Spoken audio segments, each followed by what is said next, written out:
Have you ever walked into a room, and maybe it's a physical conference room, or maybe it's one of those massive virtual networking hubs we're all forced to use now, and just felt totally, completely invisible? Oh, yeah. Like you're a ghost. Right. You're just standing there, physically or digitally, holding your coffee, and you're watching the conversation flow entirely around you, like you were just a rock in a stream. Hmm.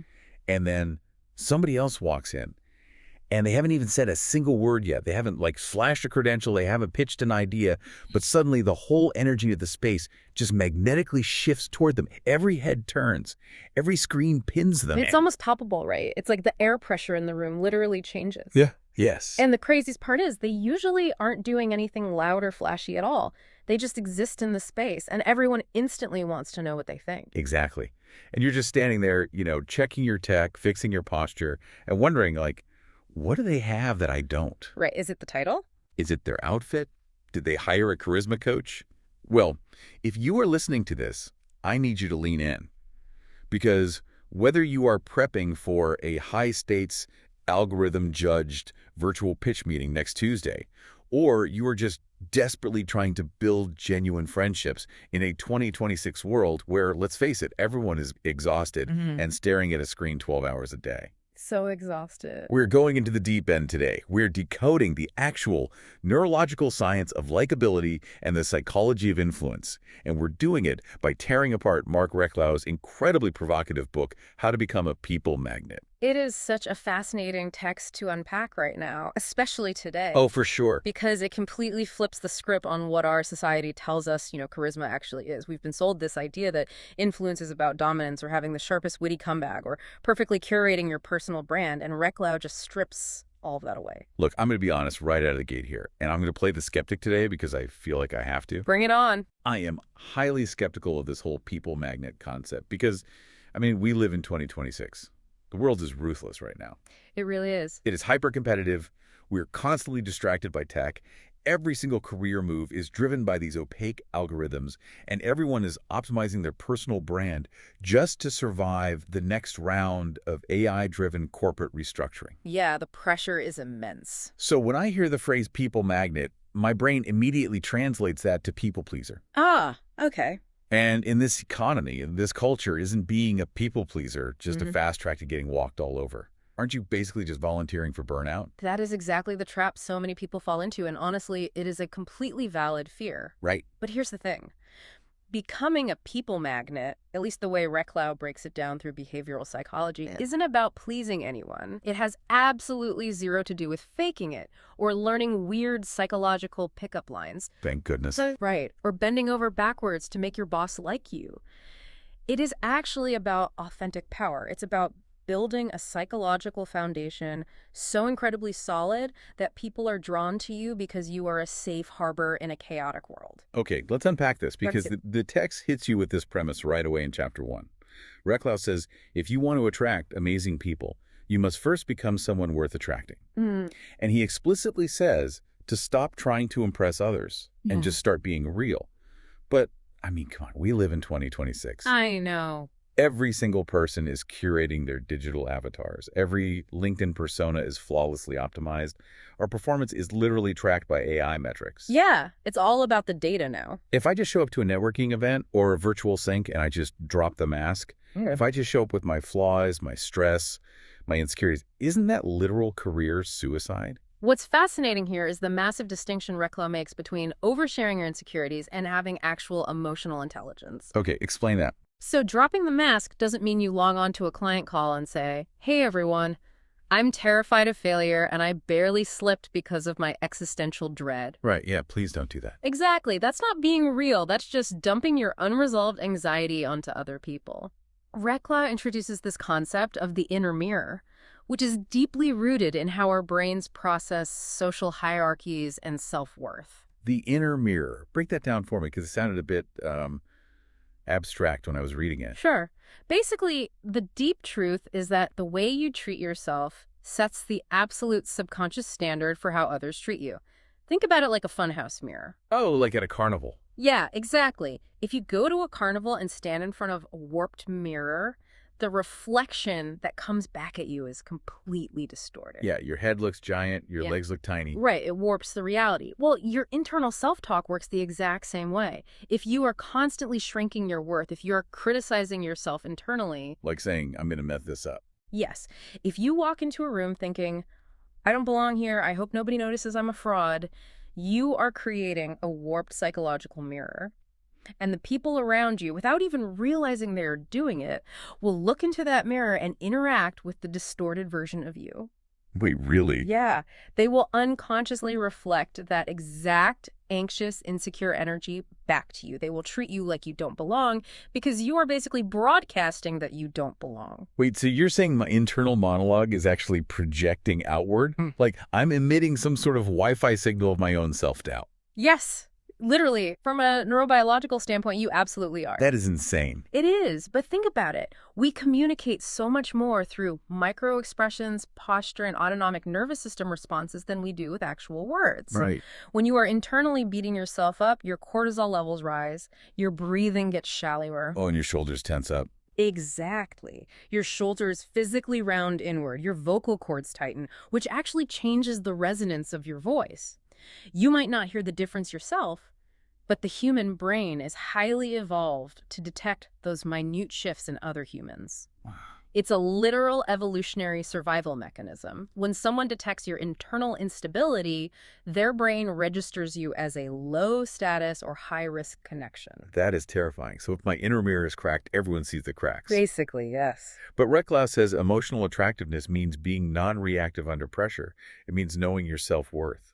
If you carry yourself with quiet confidence, you stop giving off this invisible energy of neediness or resentment. Exactly. People are drawn to honesty, warmth, and presence. Yeah. But practically speaking, how does that work when I'm, like, stressed out of my mind? In the real world. Yeah. If I'm feeling insecure, the inner mirror is going to reflect insecurity. I was supposed to just fake a smile and pretend I'm crushing it. Well, Reklau actually does bring up the smile, but not in a toxic positivity, fake it till you make it kind of way. He calls the genuine smile the simplest, most effective magnet we have. Okay. And this isn't just self-help fluff, it's hard neuroscience. When you offer a genuine, relaxed smile, what researchers call a Duchenne smile, where the muscles around your eyes actually engage. On the crinkly eyes. Yes, the crinkly eyes. It reduces tension instantly. It builds trust. And here is the science part. It activates mirror neurons in the brain of the person looking at you. Wait, mirror neurons. Let's pause there. What exactly is happening in their brain? So back in the 1990s, neuroscientists discovered these incredible neurons that fire both when an animal acts and when the animal observes the same action performed by another. Okay. In humans, it means our brains literally simulate the actions and emotions we see in others.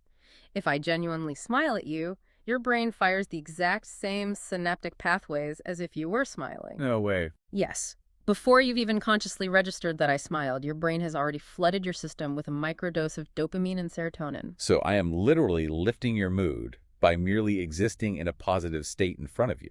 Exactly. But to your point about being incredibly stressed out and feeling like a fraud, Reklau doesn't say just flip a switch and be confident. He advocates for a small wins strategy. Right, because if my AI manager just flagged my productivity score, I can't just manifest inner peace out of nowhere. No, you can't. You don't try to overhaul your entire personality or cure your anxiety overnight. You start small. You rebuild the inner mirror piece by piece. Like how? You start each day with one positive, undeniable truth about yourself. Or if you are feeling overwhelmed before a meeting, you don't try to fix the whole project. You just consciously decide to take 3 deep breaths to reset your vagus nerve. Oh, okay. You catch yourself before reacting negatively to an email, and you just pause for 10 seconds.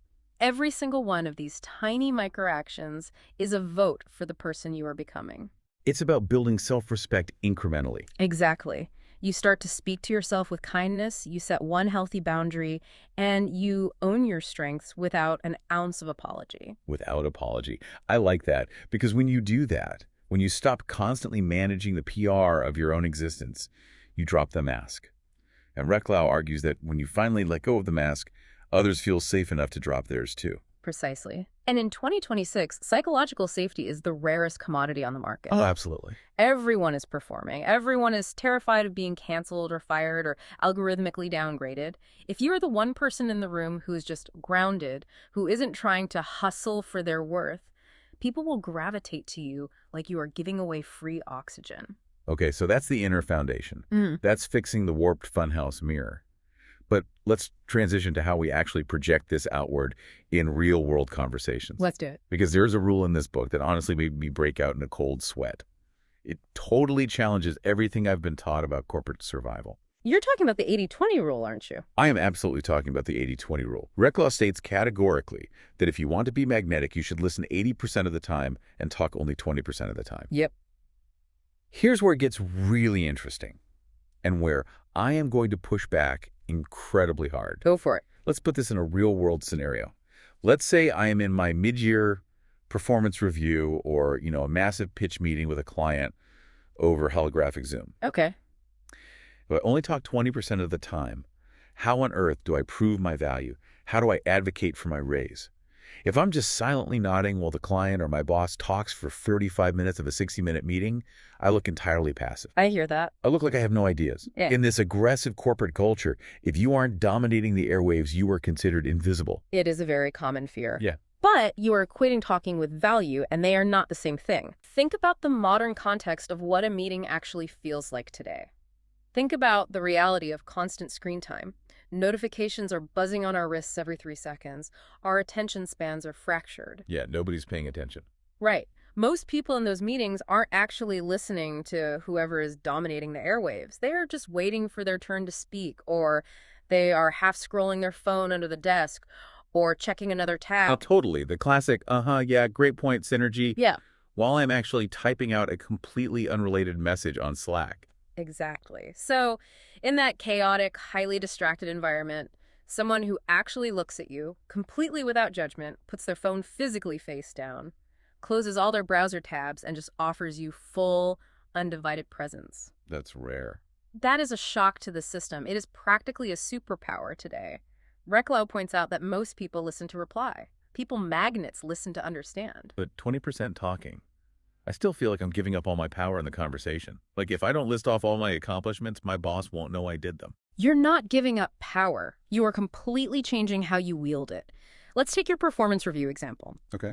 If your boss is talking 80% of the time and you are actively listening, you are gathering critical intel. You are learning exactly what their pain points are, what they value, what their fears are regarding the department's future. Right.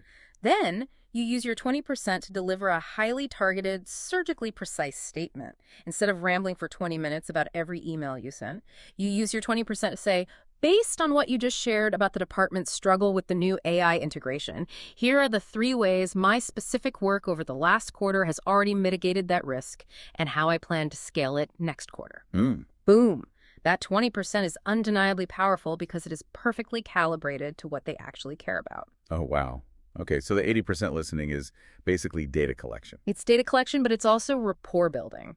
And to do it well, Reklau identifies this amazing behavioral habit we have to break, which he calls the Me Too trap. Oh man, this was brutal to read because I do this constantly, literally every day. We all do. It's deeply ingrained in us. Explain how you do it. Okay, so just yesterday, my coworker sent me a message saying, I am totally underwater with this new software rollout. I was up until 2 a.m. Mm-hmm. And my immediate instinct, which I thought was empathy, was to reply, oh man, me too. I have 40 unread emails and the client is breathing down my neck. I totally get it. And how did the conversation go after that? It just died.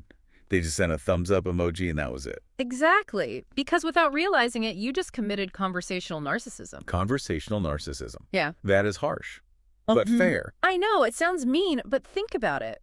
When someone shares a struggle, our instinct is to build a bridge by saying, I have experienced that too. Let me tell you my story so you know you aren't alone. Right. I thought I was helping. We think we are building rapport, but what the other person actually experiences is that you just hijacked their vulnerability and made their moment entirely about you. You stole the spotlight. Wow. Their neurochemical reaction is to shut down because they feel unheard. So what was I supposed to do with my 20% in that moment? Yeah. How do I show empathy without falling into the Me Too trap? You use your 20% of the talking time to ask deep, intentional questions. You keep them as the main character of the narrative. Okay. Instead of bringing up your 40 emails, you ask, it sounds like this rollout is putting a massive strain on you. What's the most frustrating part of the new system? Or how are you holding up with the lack of sleep? You engage in active listening rather than robotic listening. Distinguish those for me. Active versus robotic. Because I feel like corporate training has completely ruined the term active listening. It usually just means nodding like a bobblehead. Yes, robotic listening is just hearing the words and executing the physical motions of listening, nodding automatically, saying, but your brain is somewhere else. Thinking about lunch. Exactly. Active listening involves your whole being. It's maintaining kind, focused eye contact. And crucially, it's mirroring their words back to them to validate their emotional state. If someone says, I've had a terrible day, mirroring means you say, it sounds like you've been dealing with absolute chaos today. That feels so simple.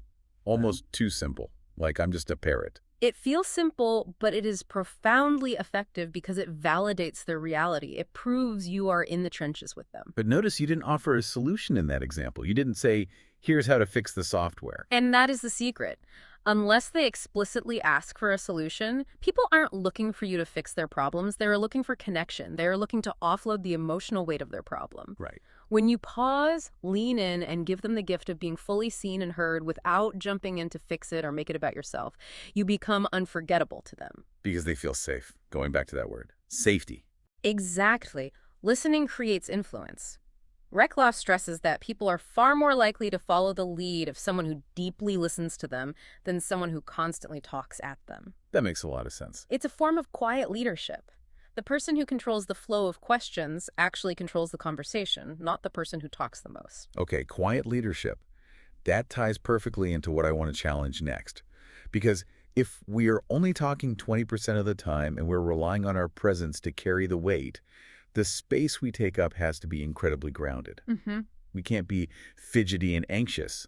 We have to have what Reklau explores in the text as quiet strength. Yes, the internalized belief of, I know who I am, I know my value, and I do not need to prove it to anyone in this room. Right. But again, skeptic in the room. It is incredibly easy to print that on a bumper sticker or a motivational poster. Yeah. Just be quietly strong. But what about the reality of human psychology? What about that loud, persistent voice in my head? When I step into that massive hybrid meeting, my inner critic is screaming, you're going to mess this up. You aren't smart enough to be at this level. You need to talk more so the VP knows you're valuable. If you are quiet, they will think you are stupid. That voice is so loud. It really is. How do I literally silence that voice? Do I meditate? Do I ignore it? What do I do? If we connect this to the bigger picture of how the brain works, the counterintuitive answer is, you don't. I don't silence it. I just let it yell at me. Reklau explicitly says don't try to gag that voice. If you try to aggressively suppress a thought, your brain actually fixates on it more. Oh, like the white bear thing. Yes, the classic don't think of a white bear psychological paradox. Yeah. He says you have to recognize the inner critic for what it actually is biologically. It is fear disguised as protection. Fear disguised as protection. Your amygdala is scanning the social environment, perceiving a potential threat to your status, and trying to keep you safe from rejection by flooding you with warnings. So when that inner critic gets loud, you don't fight it. So what do I say to it? You pause, you acknowledge it, and you literally say to it internally, thank you for your concern, but I choose confidence today. Thank you for your concern. That's hilarious. It's like talking to an overbearing, panicky HR manager who lives inside your own brain. It is exactly like that. Because true confidence isn't the absence of fear. It isn't waiting to feel perfectly calm. If you wait until you aren't scared, you will literally wait your entire life. That's for sure. Confidence comes from action. It's a decision you make to proceed despite the uncertainty. And he backs this up with a formula for building self-trust, which I thought was one of the most profound things in the whole text. He completely reframed confidence for me. Oh, I know the exact part you mean. He says confidence is just a reputation you have with yourself. And how do you build a good reputation? You keep your promises to yourself. Yes. This is the mechanical engine of true confidence. It's so pragmatic. If you tell yourself you're going to log off at 6 p.m., you log off at 6 p.m. If you say you're going to finish the quarterly report by Friday, you do it. Exactly. Because if you constantly break promises to yourself, if you say you'll go to the gym and you sleep in, if you say you'll speak up in the meeting and you stay quiet, your subconscious learns that you are a liar. It learns that your own word means nothing. But Wow. if you relentlessly follow through on your commitments to yourself, you build an unshakable foundation. Self-trust equals lasting confidence. And that quiet confidence is what naturally radiates outward. When you trust yourself implicitly, you don't need arrogance. Yeah. Arrogance is just a loud cover-up for insecurity. Right. You don't need to fiercely compete with your coworkers. You walk into a room and your underlying frequency is, I have nothing to prove. I am safe with myself. I'm just here to connect. Perfectly said. Okay, I'm tracking with you. We've built this confident, internally validated person who trusts themselves, who silences the funhouse mirror, and who actively listens 80% of the time. Mm. But now we have to interact with the real world over the long term. Right. And it's not always pretty. A very demanding, often toxic world. Mm. How do we sustain this without getting completely depleted? Mm. Because Reklau spends a significant amount of time talking about generosity, giving more than you take, offering time, offering encouragement, holding space for people's emotions. Yes, the invisible gifts. Because at the end of the day, people do not remember the data points you shared. They remember how your presence made them feel. Wait, hold on. This is where my 2026 corporate survival instincts are flashing red again. Okay, what's flashing? If my whole professional vibe is generous giving and holding space, aren't I just volunteering to be an emotional dumpster for every difficult, toxic person in my office? I mean, everyone is incredibly anxious right now. If I'm the one person actively listening and validating emotions, I am going to get completely crushed under the weight of everyone else's unmanaged baggage. I'll have nothing left for my actual work.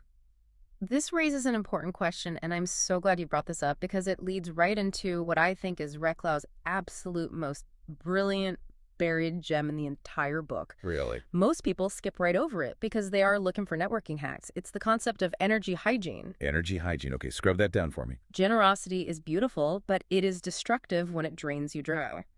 Reklau makes it abundantly clear. Being a people magnet does not mean you are a doormat. Good to know. You do not have to fix everyone's problems. You do not have to say yes to every request for a quick virtual coffee. Energy hygiene is about rigorously protecting your emotional bandwidth. But how do you handle the difficult people then? The ones who bring chaos to every project? Say I have a coworker. Let's call him Toxic Dave in accounting. Okay, Toxic Dave. Dave is constantly complaining, constantly undermining people, always in a crisis. If I'm supposed to be a magnet, do I just listen to Dave complain for 80% of the time? No, with the Toxic Dave, you have to employ the crucial distinction between reacting and responding. What's the difference? A reaction is automatic. It's driven by your own emotion and ego. Dave complains, you get defensive, your heart rate spikes, you snap back. You've just given Dave your energy. Right. A response, however, is conscious, deliberate, and grounded.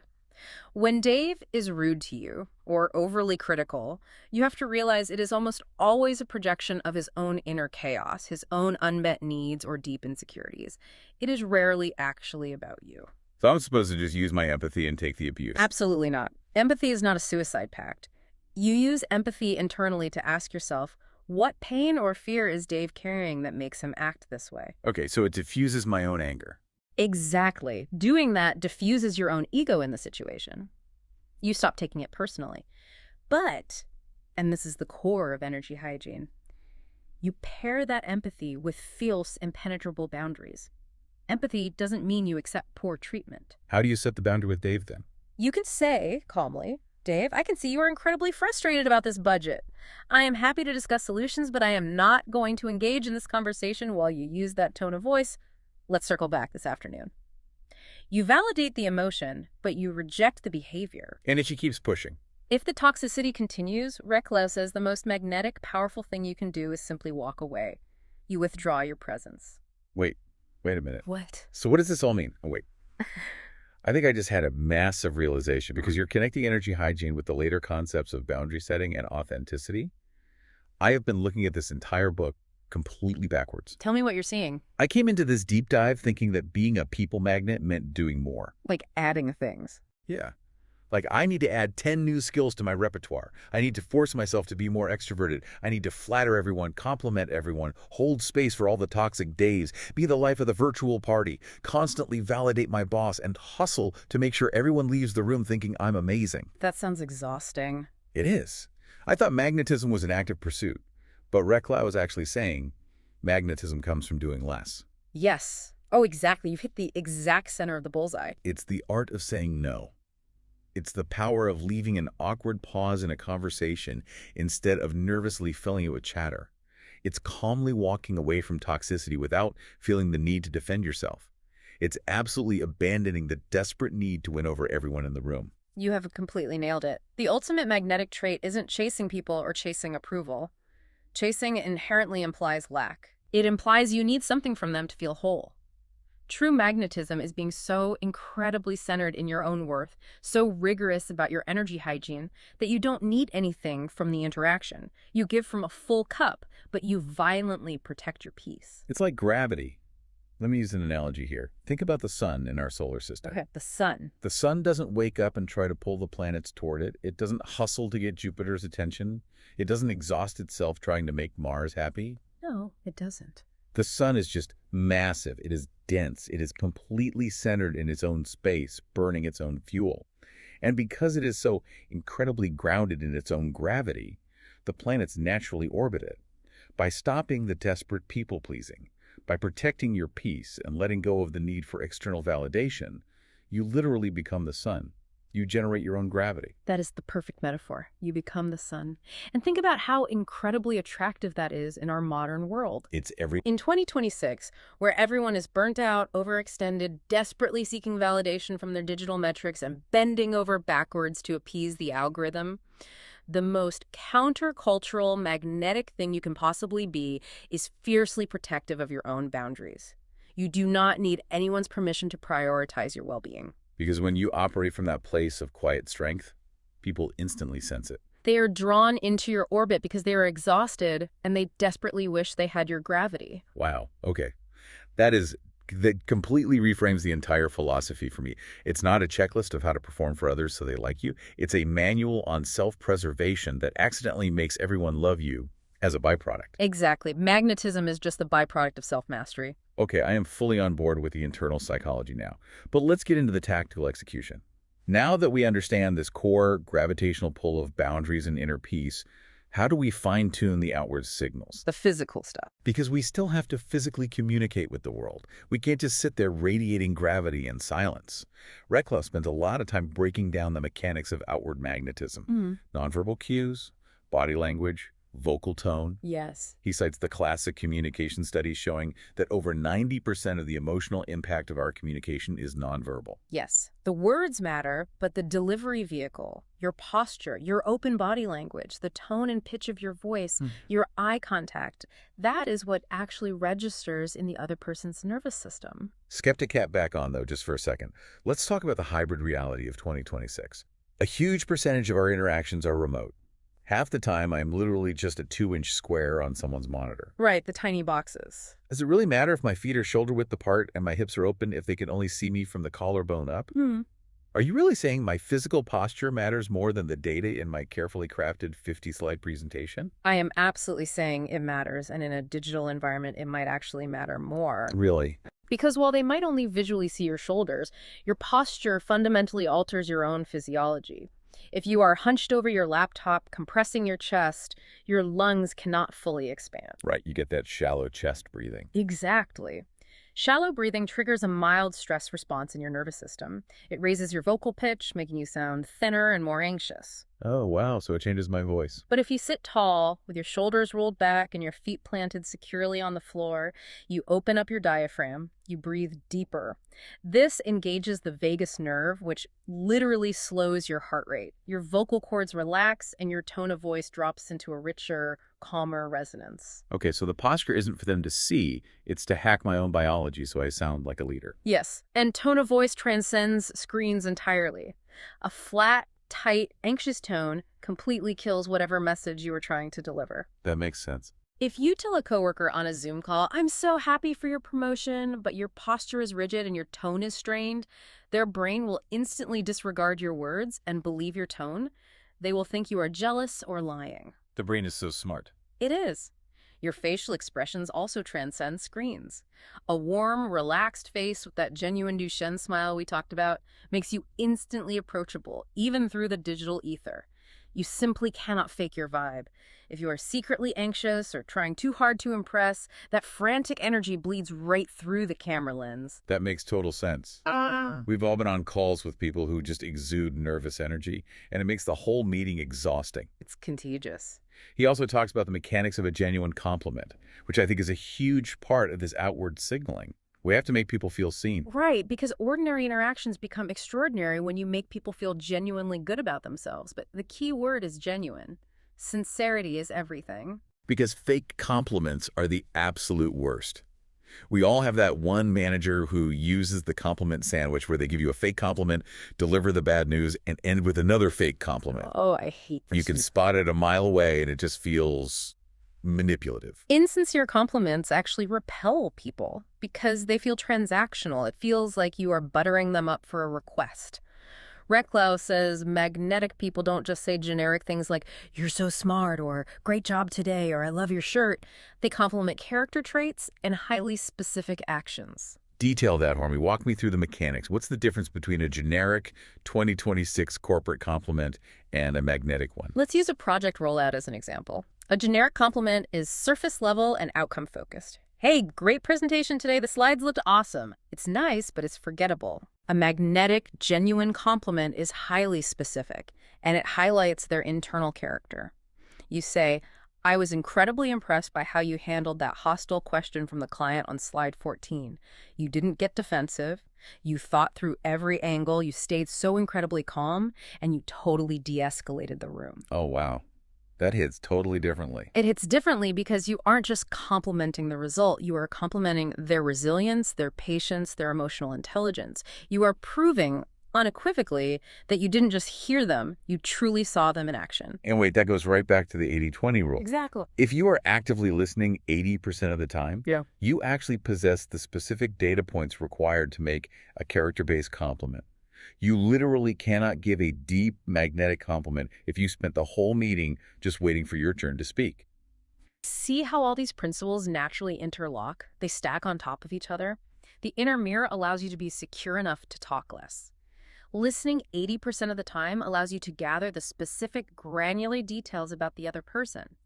Gathering those details allows you to offer a profoundly genuine compliment. It's a whole system. And that genuine compliment builds the psychological trust required for the final, most powerful piece of the puzzle. Which is how you use your 20% of the talking time to deeply connect the storytelling. Yes. Once you have their attention with your grounded presence, your active listening, and your specific validation, how do you share your piece of the conversation in a way that hooks them forever? You tell a story.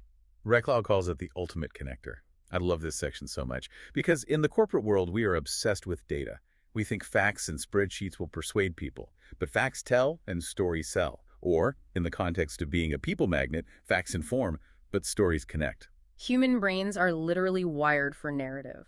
Before written language, we survived by passing down information through stories around a fire. Right. Reklau says storytelling creates a shared neurological experience. When you tell a story, the listener's brain waves actually begin to synchronize with yours.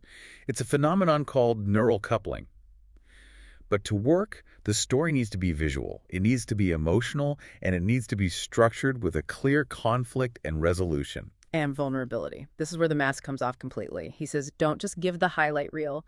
If you are sharing a story about a time you overcame a challenge, don't just say, "I was nervous before the big pitch, but I pushed through." That's too polished. Exactly. It's too polished. You have to paint the visceral picture. You have to say, "I was standing in the hallway outside the boardroom.